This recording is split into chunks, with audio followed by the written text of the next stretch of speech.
Welcome back to the B2B Growth Show. Today's episode is going to be a little bit different. We are not interviewing a CEO or marketing leader from a fast-growing B2B brand today. Instead, I'm just going to be talking about a LinkedIn post that I wrote last week that I wanted to share here as well. So I got a request from someone to give them some critique on a podcast that they currently run.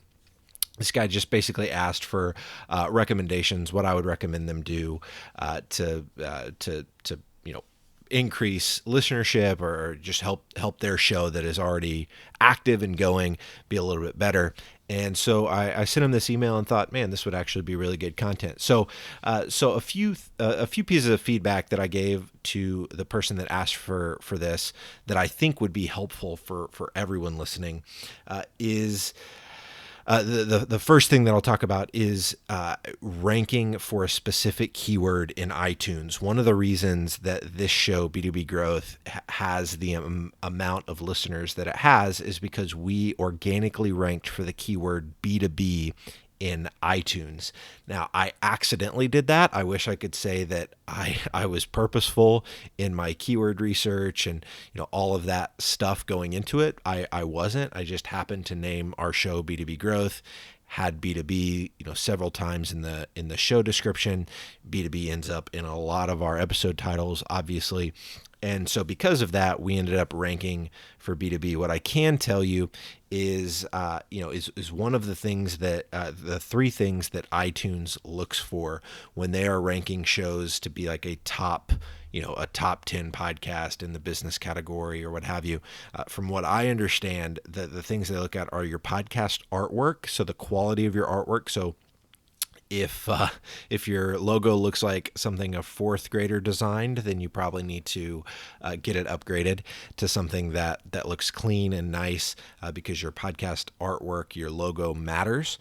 Another thing that iTunes looks at is the number of downloads your show gets. Obviously, this is hard to this isn't necessarily something that you can do from the start. It takes a while to get downloads, but the downloads are a piece of the equation.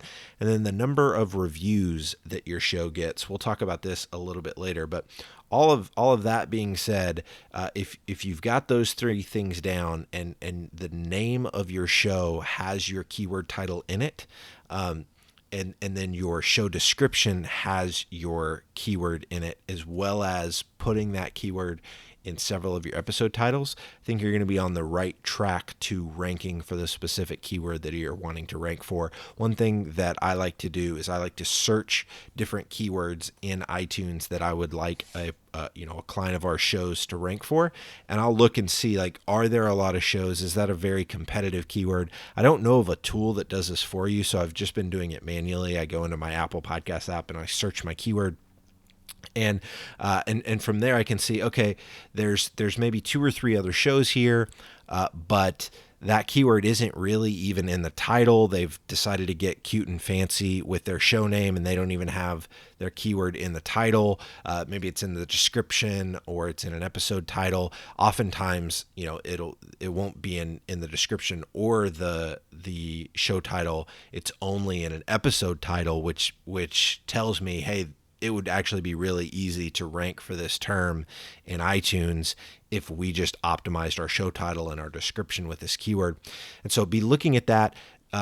Don't think that your actual show name necessarily has to have the keyword, because you can include a tagline for your show inside of inside of the show title. So whenever you go to create your show title inside of whatever tool you're using, whether that be Libsyn or another podcast host, you can adjust it. So for example, our show is B2B Growth, a daily podcast for B2B marketing leaders. And so I'm trying to rank for the term B2B, but I also want to rank for the term B2B marketing. And so that's why we included that tagline in there. So that is the first thing, the first piece of feedback that I gave to the person that asked for it was to optimize their show to rank for a very specific keyword. Another piece of feedback that I gave is that it didn't look like they'd been very consistent with their show. And I see this a lot, especially when I'm doing a keyword research inside of Apple Podcasts for new clients. Seeing that, I know that it's going to be easy to outrank other shows in iTunes just because there's such a lack of consistency. If you do not have a system and a process and have bandwidth on your team to be able to consistently pull off your show, it's going to be really, really hard to get traction. I would say that our most successful clients are producing content for their show multiple days per week. Our most successful clients actually doing a daily show. We're doing a daily show, and we're getting incredible results as well. So that seems daunting. Obviously, working with an agency like us to take over the heavy load of that is an option. But I definitely think that the more content you can put out, the more consistency you can have with your show, the better your show is going to perform. The other thing that I want to talk about, the third tip that I gave this guy, was to start repurposing their audio episodes into long-form text-only status updates on LinkedIn. If you've been following me on LinkedIn, you've probably seen me write about this a lot, but there are several different kind of best practices that you can do when you're repurposing this content. One, you don't want to write an article on Facebook. You want to write an actual status update natively inside of LinkedIn. Write a status update. You don't want to put any links inside that status update, which may seem counterintuitive because you obviously want to link to your show, but you do not want to put a link in the status update. You want it to be a text-only status update. LinkedIn doesn't want you driving people off of their platform, so they're going to drastically throttle the reach of your post if you put a link in there. So instead, just write a text-only update. Actually share valuable content from the episode. Don't just tease the episode. Don't just say, hey, we talk about 3 ways that you're going to do X, Y, and Z. Actually share those 3 things. Share those tips. Share that framework. Share the strategy that is shared in the episode. Don't just tease it. The reason you want to do that is because the content is going to get much more engagement if you actually share the good stuff. The likelihood that someone is going to move from LinkedIn mode immediately into listening to your podcast is very rare. Most people are walking from meeting to meeting. They're not in a place where they can listen to 15 to 20 minute interview.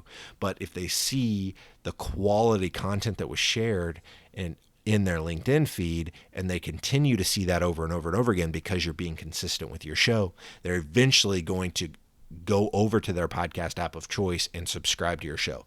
So these updates are typically 250 to 300 words. Usually you have a 1,300 character limit in your LinkedIn status update. So like I said, don't put any links in the update itself. Put all your links in the first comment. And just as the last sentence in your update, say, hey, if you want to check out a link to this episode, it's in the first comment. Distribute that content through LinkedIn engagement pods. We have created 5 or 6 of these pods. You can create pods within your internal team. Essentially, these pods or I call them engagement groups, some people call them pods, are essentially just a LinkedIn message thread. And whenever you distribute your status update, you can send it to everyone in that message thread, and hopefully you can get some early engagement on that content, get some folks liking it, engaging with it that are going to be interested in it, i.e., people on your team. So if you have your sales and marketing team and you have them all in a big in a big group thread on LinkedIn, every time you post a status on LinkedIn, you can drop it into that thread, and your sales and marketing team can go and engage with that content. When that content gets high engagement in typically the first hour that the post is live, there's a good chance that LinkedIn will start showing that content to more people, put it in more feeds, and it will get more traction. So we've got one of our clients that is doing this, and we've got him in some different distribution groups, and in the last 6 months, he's gotten over 2 million views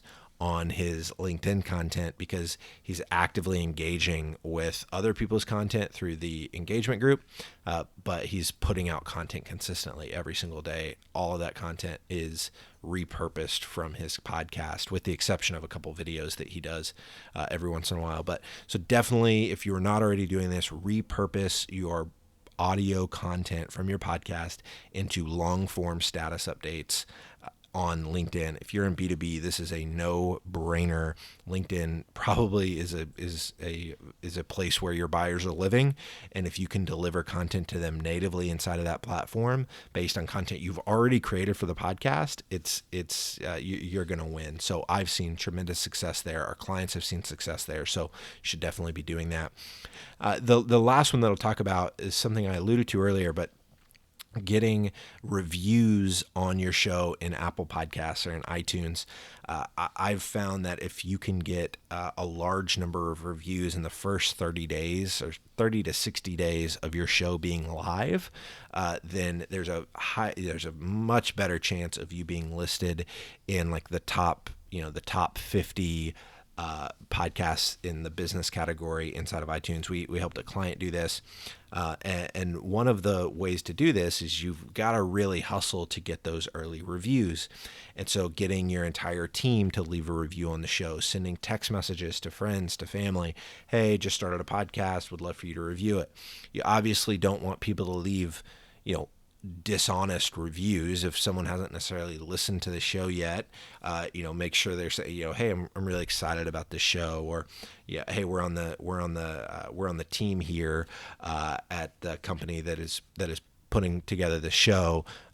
Really excited that we've decided to take the leap into podcasting. Things like that. You obviously you don't want to leave fake reviews, but the more reviews you can get in iTunes as soon as your show launches, the more play you're going to get inside of the higher the likelihood is that you're going to get featured in those top 50, top 10 lists. We had a client that has been on and off of the top 15, one of the top 15 business podcasts in iTunes, right up there next to Gary Vee and all these big name shows. And our show, B2B Growth, actually gets significantly more downloads than this particular client's podcast. But because we don't have the number of reviews that they have, or we didn't get a number of reviews quickly after our show was launched, we just, to my knowledge, have not ever been featured on those types of lists. This client that has significantly fewer, less listeners than we have, because they've got those reviews, I've got to believe that that's a huge reason why they have ranked in iTunes where we have not been able to with this show. So hopefully those 4 things are helpful for you. If you're thinking about starting a podcast, maybe you already have a podcast, you're looking to optimize it to get some better results. Look at ranking for a specific keyword. Look at being more consistent with your show. The more content you can put out, the better. Look at repurposing your content on LinkedIn, and try to figure out your strategy around getting reviews on your show, because they are super important. Hope this has been helpful. I hope you have a fantastic week. Thank you so much for listening.